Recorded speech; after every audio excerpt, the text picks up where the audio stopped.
So as we begin to mark the 10th year of operation of S-DELI, Save the Deaf and Endangered Languages Initiative, it is our pleasure to cast back our memories to tell our stories. And we are so happy. We're so glad how much we've, achieved.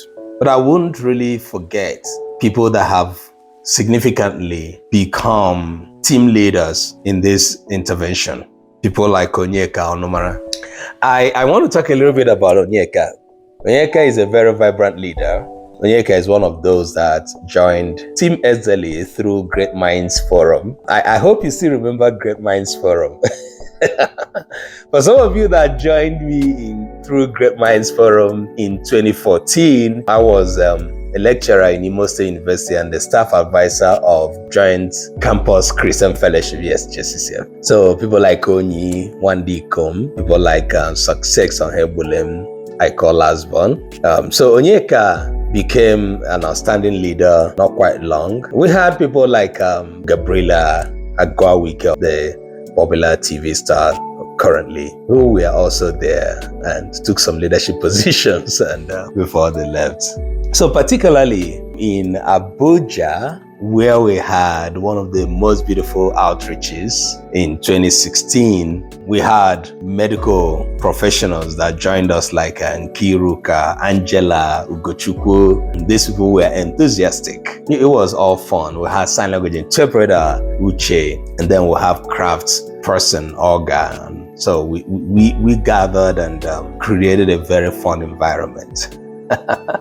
So Onyeka found Nkiru in Abuja.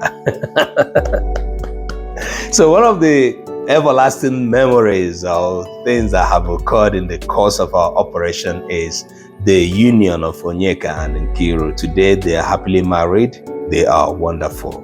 Still part of S-DELI, even though they are, busy with life. Thank you, Onyeka, for the time you've provided leadership here and what we are doing. Yeah, so I was talking about Mary Edward. Mary Edward came on board, man. And I remember going around 1 a.m. That's when we drove to go pick her up when she landed in Abuja. I was driving around the vehicle that Reverend Simeon Afolabi donated to us. And that was a saving grace. So where we lodged, we were driving to the school. So Mary Edward had her birthday in Abuja, where everybody was so excited. And it was such a beautiful, beautiful gathering. In the morning, we would have devotion. We would do appraisal of, the previous program, and then we set off. So every day was this beautiful set of events happening. There was massive documentation, in sign language documentation and other documentations. We found out that the school didn't have their own documentation of the students. So we took documentation by ourselves, thanks to Mary Edward and her small camera that she came with that time. And she did all the whole recording, while I was busy running around with logistics and all of that. So we invited Linus Okore, who eventually came a little bit late. He was supposed to be the guest speaker in that event. He came late, had a little time to also speak to the students. Thanks to Barrister Didianike, who is still currently serving as a board member in S-DELI. These people were on ground, became emergency nurses. They were, dispensing medications according to the directives of the medical practitioners. So, everybody was like a health worker. Everybody was like an usher in the church. And it was massively fun. It was massively fun. School for the Deaf, Kuje, Abuja was a huge success. From there, we continued. We had very sound meetings with parents. So from Owerri to Abuja, we started forming Deaf Children Parental Care Initiative. Okay, we wanted to help them form an association of parents of deaf children who could have a voice in the community. We helped them to get a leadership, but eventually the association couldn't really take off well, leadership and all of that. We couldn't take the leadership. So it was for them to organize themselves with our support, but it didn't really pan out well the way we had planned. Yeah, so 2017, we found ourselves in the city of Lagos. With approval we got in 2016 after the program in Abuja, I think I would say that it was noise abroad what we did. It wasn't long we obtained an approval from the school management or the school board in Lagos, thanks to Promise Anyanwu, who started Lagos chapter and was leading it very effectively until he left. And then we hadn't had any quality leadership in Abuja, okay? We didn't have anybody, in Abuja then. So Lagos came on board, and the unique thing about Lagos was that we were overwhelmed, knowing that in Lagos there are so many schools for the deaf. So Lagos is designed in a way that they ran what they call inclusive school, okay, whereby deaf students were mainstreamed, but they have a unit. We wrote a report giving our opinion to that setting, the pros and cons of it. In some ways, it is beneficial. In some other ways, there's still this stigmatization going on, whereby the students were identified as deaf by either the uniform they wore, different from the non-deaf, or the badge they wore, different from the non-deaf. But across the board, Owerri, Abuja, Lagos, there was this, level of stigmatization. There was this some kind of non-participation of parents in the education of their students.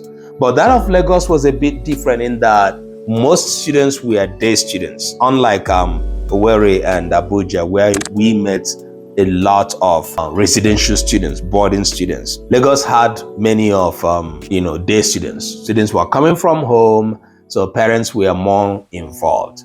We also had meetings with parents, gather them together. It was massive, okay? So parents gathered at a school in Ikeja. So Ikeja happened to have two schools, the junior and the secondary, each of which had a deaf section, deaf units, I think that's what they called it. So each of these mainstream schools had deaf units, and that made them schools for the deaf, by default. So at the top of our head, the challenge we were facing was how to connect this problem and how to provide solution to it. How could we improve communication between deaf students, deaf children, deaf population, and their immediate communities, immediate families, siblings who were not deaf? So as linguists, we decided to study the sign language system that they were using.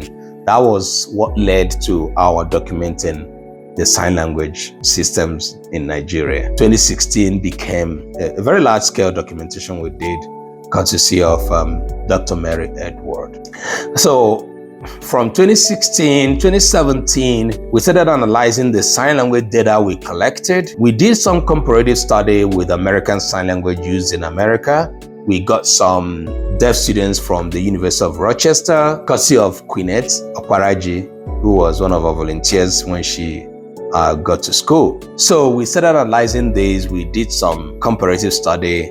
And after our program in Abuja, Lagos, the intervention we were doing was heard everywhere. And we had this wonderful volunteer from the Jehovah's Witnesses, Kindness Okoro, and who is now Kindness Olalonwo. She came into the system and her presence changed everything. Like, she brought a huge amount of sign language interpreters.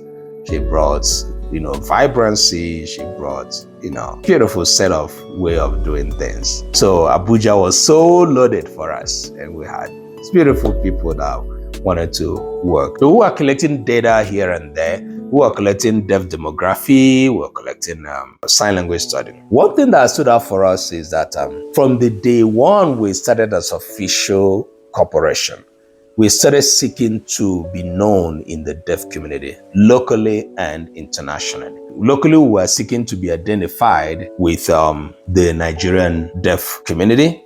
So we started writing them. We were seeking to identify with the Association of Sign Language Interpreters. We started writing them.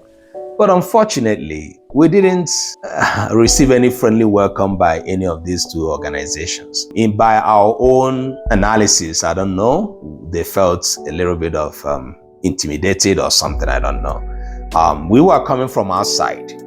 I was not a signer. I am not a sign language interpreter. I am a researcher.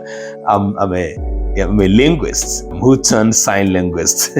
So it wasn't a very popular terminology, a very popular position in this world, in the world of the deaf in Nigeria. So it was like, where is this guy coming from? But one thing that beat everything is that every time I would sit down to talk about sign language, everybody will be wowed. Where is he getting all of this information? But it's unfortunate that they didn't give me a chance. But we fought and were able to get some kind of formal collaboration in 2019 with the deaf community. We seem to by then have had a cordial relationship with the Association of Sign Language Interpreters, who was being headed by Timothy Thinat. It was a short-lived relationship with both the deaf and the sign language bodies, but we enjoyed it anyway because at least we were able to make our intentions known. We were able to have some gatherings that we put across the message we had to tell them that we're not coming to hijack anybody's anything, not your language, not your style of whatever. We were just trying to introduce a better way of doing things in the sign language world, being that we have some kind of different training than what they had. Right. So we also happen to be associated with Gallaudet University, being that one of us, Uche Ibe, was a Mandela Fellow, and he served at Gallaudet University. So he was our ambassador, and we had all of these meetings. Amanda Muller was the contact person for Gallaudet University, who was dealing with us until the relationship was no longer that palatable. So it's been quite a journey. In 2017, all the way, Abuja was booming. We had kindness working. We had a whole lot of people blessing. We had John. We had another kindness. Some deaf people. We had our brother Shala. All of these people joined S-DELI. So we were getting volunteers by the day. It was so massive. We had the Anuma family joined, and they were living in Kaduna. So through the Anuma family, because at this time, we now had a very big desire to see what a local sign language looks like, okay? Because we had collected massive amount of videos on the sign language variety that is taught in school. We had started analyzing them every day. I kept watching and re-watching these videos to understand the dynamics in comparison with what is being used in the United States. So we started writing blog articles and different kinds of articles, going to conferences, attending international, local conferences, just to put out a message that there is something different that should be done from the way it is being done in the deaf community. People started listening to us. At least the idea of early access to sign language started sinking. Early literacy, people started using these phrases, and are still using them now. We introduced all these phrases in Nigerian deaf community, campaigning against language deprivation and all of that. So in 2018, God helped us through the Anuma family. We got approval to go to Kaduna, where we had a local deaf community ready and willing to welcome us. So 2018 came, the likes of Aniefon Akban came joining us from University of Uyo. So we had this expanded body of volunteers, having linguists, Vivian from Lagos, Uchecha Para, heading our Beauty Beyond Speech program. Our program in Lagos was so unique because we got approval to serve all the 41 deaf schools across Lagos. It was massive. So, where we met these three schools that are different in their nature. In Abuja, we made this one school. There were two in one. It was a little bit compatible, and we were able to serve them, even though we longed to come back, and we really did come back again and again. But in Lagos, it was this 41 schools. Man, we were given approval to serve them going forward. Oh my God. It was a series of programs upon programs, sensitization, reaching out to the different schools individually. Eventually, Lagos intervention was a continuum. But the outstanding one was when I came down from the United States with Ann Swanson again and her daughter, Lisa Swanson. Anne and Lisa traveled with me in 2017 to Lagos to have 1 week of intervention when we introduced peer-to-peer program, and then we also introduced the Deaf Children Parental Care Initiative. It was a bifocal program, the parents, the students, in fact, trifocal, if there's anything like that, because we were after the parents, after the students, after the teachers, and focused on the teachers. I focused on the parents, and Lisa focused on the students. Man, it was huge. So in a period of a week, we were able to travel to a few schools, elementary, junior secondary, and senior secondary, while we scheduled to visit other schools subsequently, but in other trips. But we found out that the challenges and problems we found in the few schools we had visited, we needed to write a report that would enable us to know the pathway to, continue this intervention. If you are familiar with the Nigerian system for the deaf, you know what we mean. It was so scattered everywhere. Eventually, we finished our program, wrote a report, submitted our report. We didn't know that we kind of stepped on some people's toes. Our reports didn't go down well with the school management because we focused, or rather we pointed out some problems that we felt that needed to, be be mentioned. We pointed out some problems that needed to be mentioned, and some people felt offended. Okay, and so we submitted a report, and they held it against us when we wanted to continue our program. So the school management board or something like that was like, "You guys came here and you read a report. You didn't consider us. You didn't want to sack us." And I remember this was playing out in Abuja too. I don't know why we are this fearless. We didn't know that we were going to be putting some people's jobs on the line, and they took offense. But on a serious note, we felt that there were problems. We felt that we were a neutral body, and we were in the position to point out those problems, and we did. We submitted the reports to the schools. So for you to know that it wasn't, mischievous or with any bad intention. So we submitted to the schools, they read it and they were not happy. That was how it felt like our interventions were kind of truncated in these areas. So without we knowing it, after a while, we plan to have launch another, community engagement programs in Abuja, in Lagos. Man, it was like a tug of war. But after all, we tried, we succeeded. I think in 2018 or so, we were able to fund the repair of toilets in the school for the deaf Kuje. The toilets were so terribly bad, and we did that. So while we were still doing this, we were still pushing and campaigning for the government to pay more attention to what is going on in the schools for the deaf across Nigeria. Giving these instances as example, of course, School for the Deaf of Eketa Orodo was a mess too, like I said. And first thing we wanted to do was to alleviate the scarcity of water in that school in 2016, because we visited in 2015. So in 2016, we got funding and were able to put several taps, several pipe-borne water across the schools. So The students used to go out of the school compound to fetch water, but we were able to put these water taps all across the school, in the kitchen, hostels, and all of that.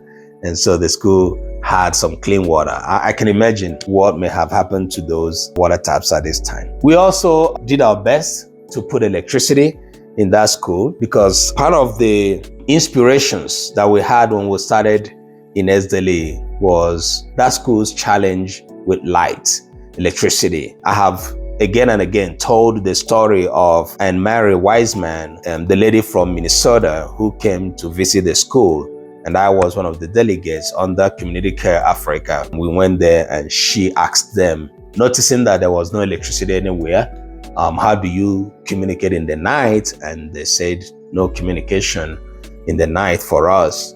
And then we stepped out, and the principal was telling us how people from the village used to come in to abuse the students and steal from them. That really began as a very huge burden for me. So we tried to solve that problem.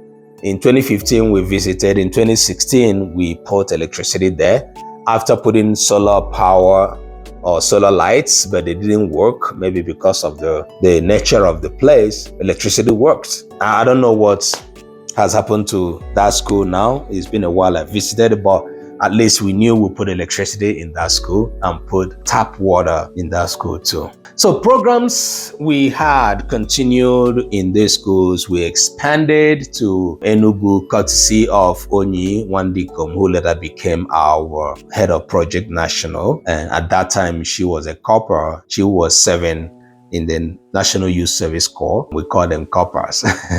So she established a contact in Enugu school management, but eventually we never went to Enugu for a very major, large-scale documentation or community engagement program. Then we had our other volunteer who also was serving in Ebonyi State, Deborah, Miss Debbie. She also obtained approval for us to launch a program in the school management in Ebonyi State. Eventually, she did that with her fellow corpers in the name of S-DELI, and we, supported her. This was how we were launching out to several different states, writing our names on the sands of history, touching lives, and bringing messages that parents and communities had never heard before. In all of this, there was this quest to understand, because at this time we had concluded that the problem that was at the root of the problems that the deaf people had or still have is that of communication. And we narrowed down the communication challenge to the immediate communities, immediate families. We identified that deaf students who were in schools didn't have much communication with their families, immediate families, so much that whenever they would go back home after school had closed, they wouldn't have very wonderful communication with their families. This is because when they arrived in school, they started learning the school sign language. Remember, we have identified the sign language that is taught in school as a school sign language. And the parents do not go to school with them to learn this variety of sign language. And when they would come back to the house, they found out that they didn't have any communication, because even some of them that had developed some gestural communication with their family members, those were not regarded as a language. So even when they got to school, they dropped them. They were not encouraged to use them, not to develop them. Our statistics showed that just about 1.8% of parents could sign. So officially signing the variety of sign language that the students used in school. So this was the problem we wanted to solve, the communication problem.